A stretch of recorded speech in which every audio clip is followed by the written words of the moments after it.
La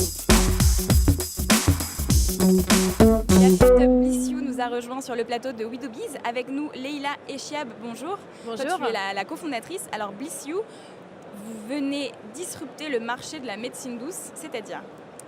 C'est ça. Alors la médecine douce, c'est un terme assez vague. Aujourd'hui, on en parle aussi comme les médecines non conventionnelles, les médecines parallèles, même un peu par opposition à la médecine conventionnelle, donc la médecine classique. C'est vrai qu'en France, il y a une image un petit peu négative de cette médecine-là parce qu'elle est connotée encore un peu dérive sectaire, charlatan. Donc il y a beaucoup de suspicions alors qu'il y a un grand intérêt des Français, et, même au-delà de la France.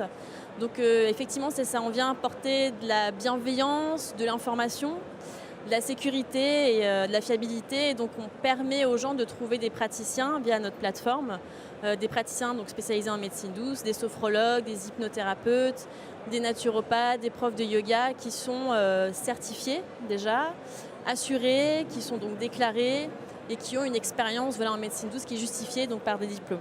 Pourquoi est-ce que tu as eu envie de lancer ça et de changer l'image un peu négative que certaines personnes peuvent avoir de ces pratiques?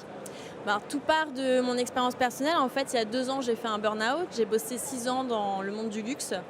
Et pour me réparer, je n'avais pas envie de passer par des médicaments. Donc j'ai exploré ces médecines-là et dans mon entourage, je n'avais pas forcément de contact pour me créer du bouche à oreille et me donner des bons praticiens. Donc comme beaucoup de gens, j'ai tapé praticien, yoga, méditation, sophro sur Google et je suis tombée sur des gens qui ne me convenaient pas forcément. Donc j'ai perdu du temps, j'ai perdu de l'argent et je pense qu'à cette époque, j'aurais aimé avoir cette plateforme-là pour être sûre sur tomber sur la bonne personne, le bon professionnel. Pas forcément sur un charlatan et même sur une thérapie qui me convient le mieux. Par exemple, je sais que moi, corporellement, c'est des choses qui me correspondent plus, le yoga, le shiatsu, etc. Donc autant aller directement vers ces thérapies-là pour avoir une guérison et en tout cas un mieux-être plus rapide. Donc voilà, c'est aussi le côté conseil qui manquait. Et c'est vrai que sur Internet, aujourd'hui, il y a beaucoup de forums qui contribuent à de la confusion. Donc Blissiou, le rôle de Blissiou aujourd'hui, c'est de vraiment remettre la vérité et puis mettre des études, mettre des témoignages, c'est très important. Ouais. Quelles sont tes ambitions là, pour les années à venir? Alors nos ambitions, aujourd'hui, on est lancé sur Paris, Île-de-France depuis 1 an et demi. On a testé la région bordelaise aussi et le sud-est.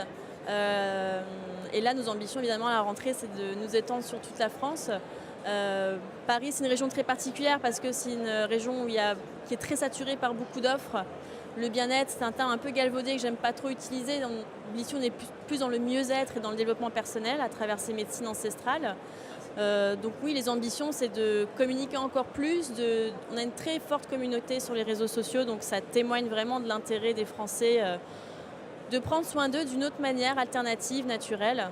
Donc c'est continuer à communiquer. On fait beaucoup de workshops les week-ends, pas mal de choses en offline aussi pour faire adhérer les gens et rencontrer les gens en vrai. J'ai une question, c'est la question de notre partenaire OVH. Comment est-ce que le cloud impacte ton business directement? Alors le cloud, c'est assez simple parce que sur la plateforme, qui est une plateforme assez complexe, il y a un espace utilisateur pour les praticiens où ceux-ci peuvent déposer leur diplôme, leur assurance, tous les documents qu'on leur demande. On leur demande aussi un extrait de casier judiciaire, par exemple. Donc c'est un espace où ils peuvent tout stocker. Il y a un espace aussi de facturation automatique, donc qui leur permettent, d'un point de vue administratif, de tout gérer de manière automatisée.